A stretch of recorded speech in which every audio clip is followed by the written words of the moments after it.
주님께서 여러분과 함께 마테오가 전한 거룩한 복음입니다. 그때 예수님께서 사도들에게 말씀하셨다. 내가 세상에 평화를 주러 왔다고 생각하느냐? 생각하지 마라. 평화가 아니라 칼을 주러 왔다. 나는 아들이 아버지와 딸이 어머니와 며느리가 시어머니와 갈라서게 하려고 왔다. 집안 식구가 바로 원수가 된다. 아버지나 어머니를 나보다 더 사랑하는 사람은 나에게 합당하지 않다. 아들이나 딸을 나보다 더 사랑하는 사람도 나에게 합당하지 않다. 제 십자가를 지고 나를 따르지 않는 사람도 나에게 합당하지 않다. 제 목숨을 얻으려는 사람은 목숨을 잃고 나 때문에 제 목숨을 잃는 사람은 목숨을 얻을 것이다. 너희를 받아들이는 이는 나를 받아들이는 사람이고 나를 받아들이는 이는 나를 보내신 분을 받아들이는 사람이다. 예언자를 예언자라서 받아들이는 이는 예언자가 받는 상을 받을 것이고 의인을 의인이라서 받아들이는 이는 의인이 받을 상을 받을 것이다. 내가 진실로 너희에게 말한다. 이 작은 이들 가운데 한 사람에게 그가 제자라서 시원한 물 한 잔이라도 마시게 하는 이는 자기가 받을 상을 결코 잃지 않을 것이다. 예수님께서 12제자에게 다 지시하시고 나서 유다인들의 여러 고을에서 가르치시고 복음을 선포하시려고 그곳에서 떠나가셨다. 주님의 말씀입니다.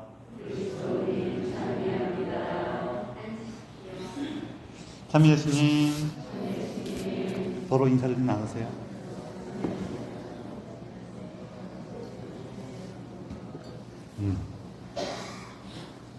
어떤 젊은 친구들끼리 얘기를 하고 있었어요. 얘기를 하다가 한 명이 물어봤어요. 야, 한석봉이 왜 글씨를 붓글씨 열심히 연습해갖고 명필이 됐는지 알아? 이 얘기는 다 아시죠? 한석봉이 이제 공부하다가 중간에 와서 저 공부 다 했습니다 했더니 어머니께서 밤에 촛불을 끄시면서 등불을 끄시면서 나는 떡을 썰 테니 너는 글을 쓰거라 해갖고 어머니는 떡을 가지런히 썰었는데 한석봉은 글씨가 이제 안 보이니까 엉망이 돼갖고 거기서 깨달아 먹고 다시 공부하러 갔다 이런 얘기 아시죠? 요즘에는 특히 이제 어린애들하고 얘기할 때는 이런 얘기, 옛날 얘기들을 잘 모르는 경우가 많아갖고 한번 확인을 하는 게 필요할 때가 있어요. 그 얘기에서 우리가 한석봉이 왜 글을 잘 쓰게 됐는지 알아? 그러면 뭐라고 해요? 어머니와의 그 대화를 통해서 깨달음을 얻어서 또 어머니의 그 사랑에 뭔가 이렇게 새로운 걸 깨닫게 돼서 뭐 이런 식으로 얘기를 하잖아요. 근데 이 친구가 뭐라고 얘기했냐면은 칼든 사람이 시켜서 그렇잖아요. 어머니가 칼을 들고 있잖아요. 지금. 오늘 복음에서 예수님께서도 칼을 주러 오셨다고 합니다. 오늘 복음 내용 쭉 있는데 이 중에서 제가 마지막 부분에 마지막 말씀을 들을 때 조금 이렇게 용기를 얻는 부분이 있어요. 그게 뭐냐면은 내가 진실로 너에게 말한다. 이 작은 이들 가운데 한 사람에게 그가 제자라서 시원한 물 한 잔이라도 마시게 하는 이는 자기가 받을 상을 결코 잃지 않을 것이다. 이 얘기를 들을 때 참 힘이 돼요. 왜냐하면은 제가 이렇게 본당이나 어떤 공동체에 가서 신부임례 하면은 이렇게 신부임례 하고 있으면은 많은 분들이 되게 잘해줘요. 잘해주면은 제가 되게 미안하거든요. 나는 이렇게 뭐 해주는 것도 없는데 이분들이 왜 이렇게 나한테 잘해주시면 어떻게 하나 딱 되게 걱정이 되는데 이 말씀 딱 읽고 나면은 그렇구나 하면서 여러분들이 저한테 잘해주시는 거는 제가 뭐 개인적으로 되게 훌륭하고 이런 문제가 아니라 제가 신부니까 잘해주시는 거잖아요. 그렇죠? 제가 그랬죠. 잠깐 생각하는 척을 하시라고. 신부니까 잘해주신단 말이에요. 다 넘어서서 그러면은 제가 하느님의 사람이기 때문에 잘해주시는 건데, 그러면은 여러분이 받을 몫은 누가 챙겨주세요? 하나님께서 챙겨주실 거예요. 이 말씀을 그래서 이 말씀을 들을 때마다, 내가 잘 못해주는 거는 하느님께서 주시겠지 하면서 좀 위로가 돼요. 자, 그러면서 이제 칼 얘기로 돌아가고, 여기 칼을 주러 왔다 하면서 쭉 나와 있는 내용은 우리가 이제 대충 이런 느낌이다라고 이해하는 게 몇 가지가 있어요. 첫 번째는 뭐냐면은, 실제로 이제 복음을 받아들이고 예수님을 믿게 된 사람들은 특별히 가족들 사이에서 여러 가지 문제가 벌어지게 될 거예요. 왜냐하면은 이 박해가 시작되잖아요. 그럼 우리는 어떤 생각하냐면은, 나라에서 우리 조선시대라고 얘기한다면은 포졸들을 쫙 풀어갖고 가서 다 집 문 빵 걷어차고 들어가서 끌고 나와갖고 다 됐고, 이런 거 상상하기가 쉬운데, 이거는 우리가 지금 공권력이 되게 이렇게 잘 갖춰져 있는 나라에 살아서 그래요. 옛날에는 그런 것이 없는 건 아니었지만 뭐가 더 많냐면요, 집안에서 박해래요. 나라가 박해하는 게 아니라 집안에서 박해래요. 왜? 우리 집안에 저 천주교 신자가 저 서학쟁이가 나면 어떻게 돼요? 그냥 온 집안이 다 난리가 나는 거예요. 그러니까 너 그거 하지 마라 그러면서 집안에서 박해라고, 경우에 따라서는 가둬서 죽이기도 해요. 그런 일이 종종 있었어요. 근데 이게 우리나라만 그런 게 아니라 여기 당시 이스라엘을 포함하고 있던 지중해 지역, 로마 제국도 그랬어요. 왜냐면은 전통사회는 언제나 나라의 힘보다 그 집안의 힘이 더 강해요. 나라의 힘보다 집안의 힘이 강하다는 것보다도 집안의 힘이 그 사람에게 더 직접적이에요. 그래서 예수님을 믿게 되면은 가장 먼저 문제가 되는 게 그 집안에서부터 문제가 돼요. 그래서 이 얘기는 가장 직접적으로는 너희가 이제 예수님을 믿게 될 때 가정에서부터 갈등이 생길 텐데, 그때 예수님의 말씀에도 의지해라. 너희 목숨을 잃을지라도 그 믿음을 지켜라. 라는 그런 부분이 포함되어 있어요. 이게 사실은 지금은 좀 덜한데, 여기 계신 분들은 그래도 많이 경험이 있으신 저보다 조금 한 세대 위의 분들을, 여러분들 같은 세대에는 비슷한 내용을 많이 들으셨을 거예요. 가서 내가 저기 천주교를 믿고 예수님을 믿고 성당에 다녔더니 그 절에 다니시거나 혹은 저 매번 전부로 다니시는 그 시어머니하고 같이 갈등이 심해. 그래서 어떻게 해요? 예수님께 간절히 기도하면서 인내와 겸손으로 그 시기를 꿋꿋이 버텨내서 마지막에 시어머니 돌아가실 때 어떻게 해요? 아이고 며느라 네가 낫구나 그러면서 세례 받으셨다. 뭐 이런 얘기도 있잖아요. 그런 것도 여기 포함되는 거예요. 사실은 이게 가장 기본적인 내용이에요. 그리고 원수가 되란다는 게 단순히 맞서 싸웠다 이런 문제 이상으로, 내가 여러 가지 어려움과 아픔 속에서도 예수님의 그 말씀, 그 믿음을 간직하고 살았다. 그리고 그 말씀 안에 있는 사랑과 겸손과 용서를 더 풍부하게 내 삶에 이루어냈다. 이런 의미가 포함되어 있어요. 두 번째 또 어떤 게 있냐면은, 이건 우리가 좀 더 직관적인 것. 첫 번째 거는 좀 더 경험적인 거고, 우리가 더 많이 느꼈던 것, 실제로 만났던 것들, 그런 게 있고, 또 직관적인 게 있어요. 그게 뭐냐면은, 우리가 예수님을 믿게 되면은 내 안에 있었던 여러 가지 부족함이나 연약함들, 내가 또 욕심낸다든지, 내가 좀 더 놀고 싶다든지, 이런 우리 마음속에 여러 가지 마음이 나오는데, 이것들을 어떻게 해야 돼요? 칼처럼 끊어버려야 돼요. 칼로 치는 것처럼. 어떤 느낌인지 이해되시죠? 이런 건 우리가 좀 더 많이 만나요. 그래, 내가 예수를 믿는다면은 내 안에 있는 이런 늘어지는 마음들, 나를 이렇게 잡아끄는 여러 가지 욕심이나 애착들을 내가 단호하게 물리쳐야 돼. 그런 부분도 있어요. 그리고 어떤 면에서는 내가 예수님께 나아가다 보니까 내 안에 있던 그런 연약함이나 이런 것들이 드러나는 거예요. 그렇죠? 안 그래요?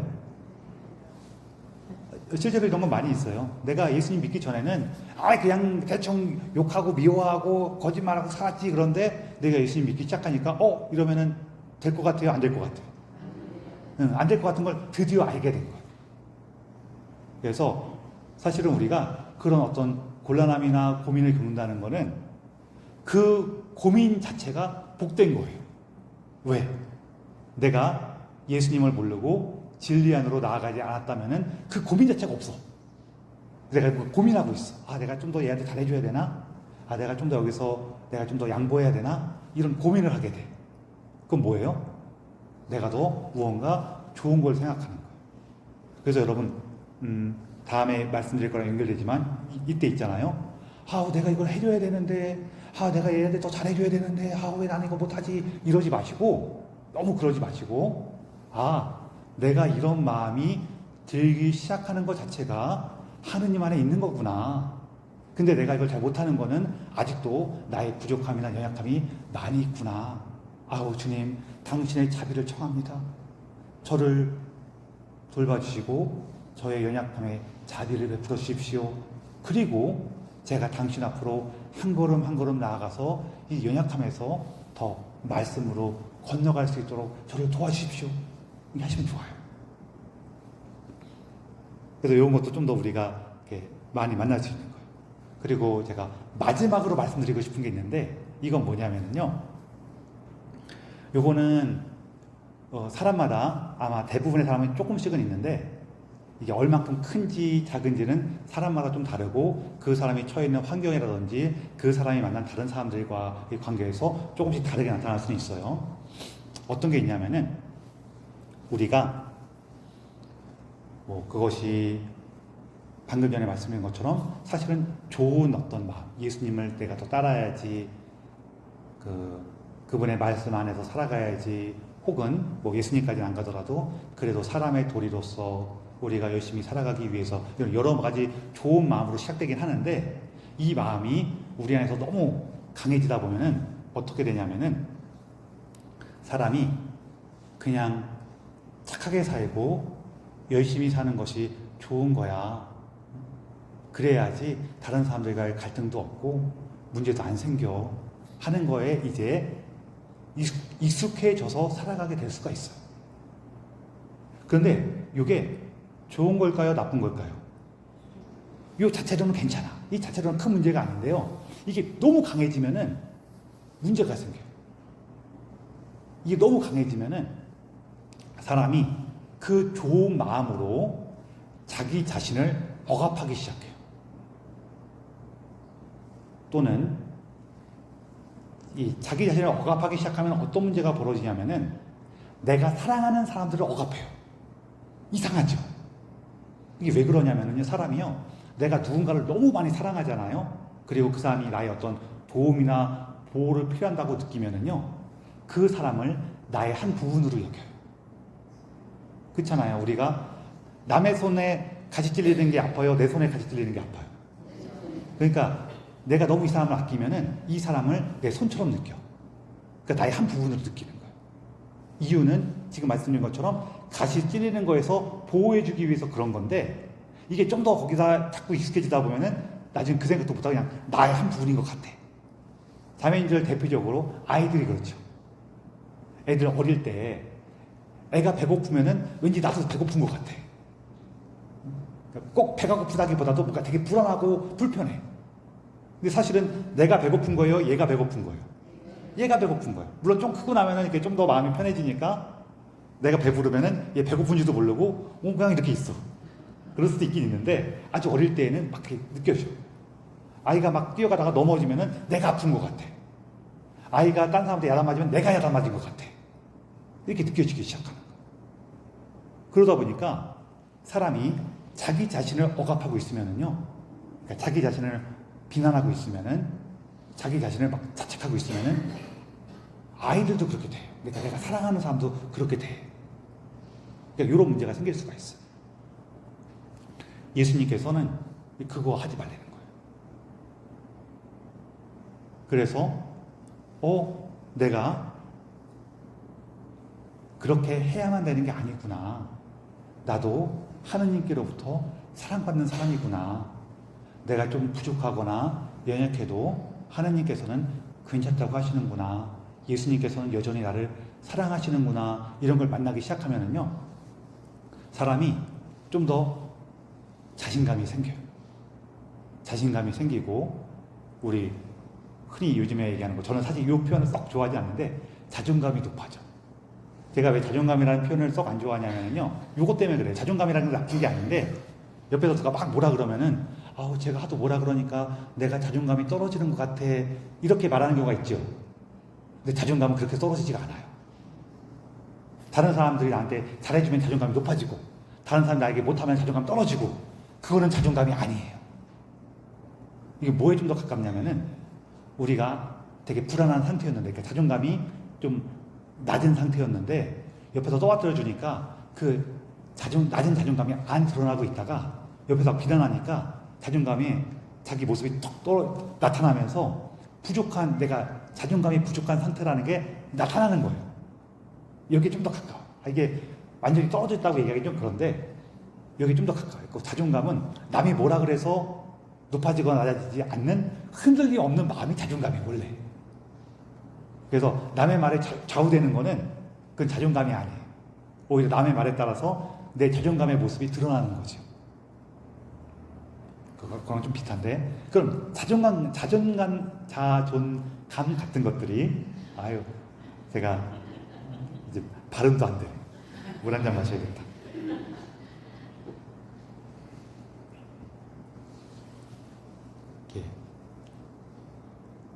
그 자존감이 좋아지면서, 자존감이 좋아지면은, 자존감이 자라나면은, 성장하면은 아주 자연스럽게 뭐가 되냐면은, 네가 말하는 것에 따라서 내 삶이 좌우되지가 않아.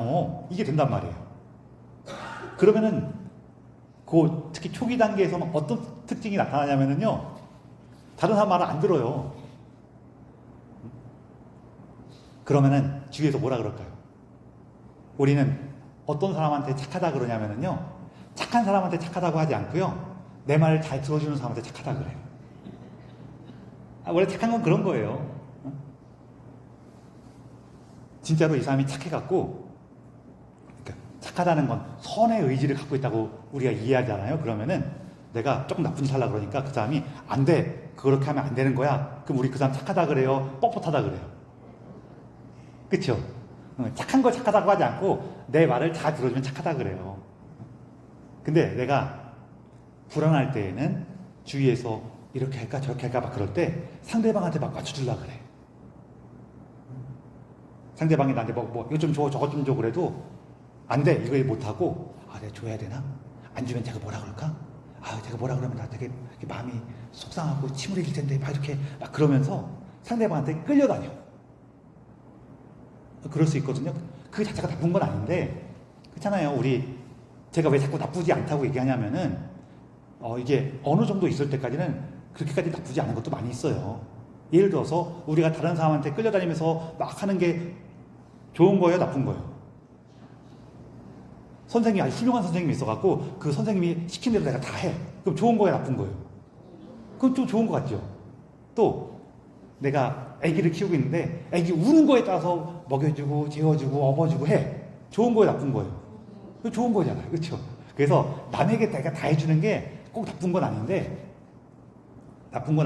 이게 내 삶을 뒤흔들고 내 삶을 이렇게 막 무너뜨릴 정도가 되면은 그때부터 골치 아픈 거란 말이에요. 자, 그래서 이제 내가 다른 사람들에게 끌려다니는 그런 삶을 살다가 도저히 이렇게 못 살겠어, 너무 힘들어, 죽을 것 같아, 막 그런 걸 느끼는 상황이 됐는데 그때 예수님을 만나요. 재밌는 거는 그때 예수님 만나는 경우도 있고, 또 하나는 우리가 지지난주에 얘기했던 것처럼 아무것도 가져가지 말라. 그러니까 내가 아무것도 없구나, 정말 내가 탈탈 털려갖고 이제는 어떻게 손도 발도 내밀 수가 없는 상황이 됐을 때 예수님 만나는 경우도 많아요. 딱 그 상태가 됐는데 예수님께서 나한테 괜찮다고 그러셔요. 나는 너를 사랑한다 그러셔요. 그 마음을 드는 순간에 거기서 힘을 얻게 되면은 이제 내가 나한테 요구하는 사람한테, 나를 끌고 다니는 사람한테 뭐라 그러냐면은 안 돼 라고 얘기하기 시작해요. 안 돼, 미안해, 못하겠어. 그 말을 할 수 있는 힘이 생겨요. 그럼 상대방이 나한테 뭐라 그래요? 너 요즘에 못돼졌다 그래. 이게 그 예수님을 만나는 그 초기 단계에서는 그런 일이 생길 수도 있어요.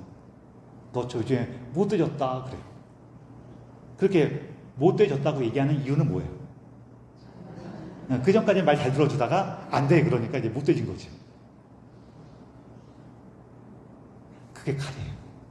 그게 우리 사이에 칼이 들어. 근데 이 칼은 이렇게 안 돼 해갖고 못돼진 걸로 끝날까요? 아니면은 그 다음으로 나갈까요? 그 다음으로 나가요. 이게 처음에는 내가 내 것을 찾기 위해서 지금 자기 모습을 마주하고 하느님 안에서 머무르기 위해서 안 돼라고 하는데요. 조금 지나서 내가 이제 힘이 생기고 나면은 근데 내가 걔한테 좀 더 너그럽게 대하고 따스하게 말하고 상대방이 말하는 거 들어주고 이해해주고 했던 것들이 나쁜 거예요, 좋은 거예요? 나쁜 건 아니에요. 그렇죠? 그러면은 그 다음에는 이제 내가 더 적극적으로 할 수 있어요. 그 전에는 이렇게 살아야 되나 봐, 이렇게 사는 게 맞나 봐 그러면서 끌려다니면서 살짝 억지로 하는 거예요. 다시 한번 말씀드리지만 그 행동 자체가 나쁜 건 아니에요. 그렇지만 우리 삶을 너무 지치고 어렵게 만드는 경우도 있어. 때로는 내 삶을 막 무너뜨리기도 해. 우리 그런 사람들 많이 보잖아요. 다른 사람들이 막 나한테 부탁하고 요구하는 거 다 들어주느라고 집안에 있는 거 정말 쌀독에 쌀까지 퍼가지고 그 쌀까지는 그래도 괜찮은데 집 문서 갖다 주고 땅 문서 갖다 주고 했고 집안 식구들 다 길거리에 내앉고 막 그러는 사람도 있잖아요. 그거 좋다고 얘기할 수가 없단 말이에요. 가족들이 다 좋은 사람이었고 아버지 다 드세요 괜찮아요. 우리는 길거리 나가서 너무 행복합니다. 그럼 괜찮아요. 참 그러기 쉽지가 않죠. 근데 그 상태에서는 내가 이게 아닌 것 같아. 예수님과 함께하는 것, 예수님 안에서 우리가 살아간다는 거는 요거랑 좀 다른 것 같아. 그리고 그분께서는 내가 부족하거나 연약하더라도 나를 이해해 주시고 함께해 주셔 라는 마음들을 우리가 느끼기 시작하고 그런 예수님을 만나기 시작하면은 안 돼 그러다가요 나중 되면은 근데 그게 좋은 건 좋은 거야 그러면서 다음에는 내가 적극적으로 하죠. 이거 안 해도 되는 건데 예수님께서 나한테 너 이거 해라 그러시는 건 아닌데 내가 이렇게 할 때 예수님께서 기뻐하시고 나도 너무 기쁘고 자유로워. 그러면서 하는 거예요. 땅 문서를 팔아줘야 될 게 아니라 그래도 어려우면은 우리 집에 와서 밥 먹고 가. 식으로 뭔가 다른 방식으로 우리가 나아갈 수가 있어. 언제? 예수님께서 내 삶에 칼을 들어올리셨을 때. 이게 우리가 주는 내 삶의 칼이에요. 우리 삶의 군더더기를 잘라버리고 내가 가지고 있었던 구원의 오류를 바로잡는 거죠. 그래서 그 과정이에요, 사실. 그래서 여러분, 예수님께서 우리 삶에 이렇게 나타나실 때에는 마치 칼을 가지고 오시는 것 같아요. 왜냐하면 지금까지의 내 모습을 벗어버리고 지금까지의 내 모습을 바로잡고 새롭게 나아가는 순간은 언제나 어렵고 고통스럽기 때문에 그래요. 그러나 우리가 예수님 말씀 안에 있을 때 그분의 말씀 안에서 진정으로 구원과 생명을 얻을 때 그때 비로소 예수님 제가 예전에 꿈꿔왔던 것들이 어떤 것인지 이제 알겠습니다. 그리고 지금은 제가 기꺼이 그것을 당신과 함께할 용기가 있습니다. 그 뜨거움이 있습니다.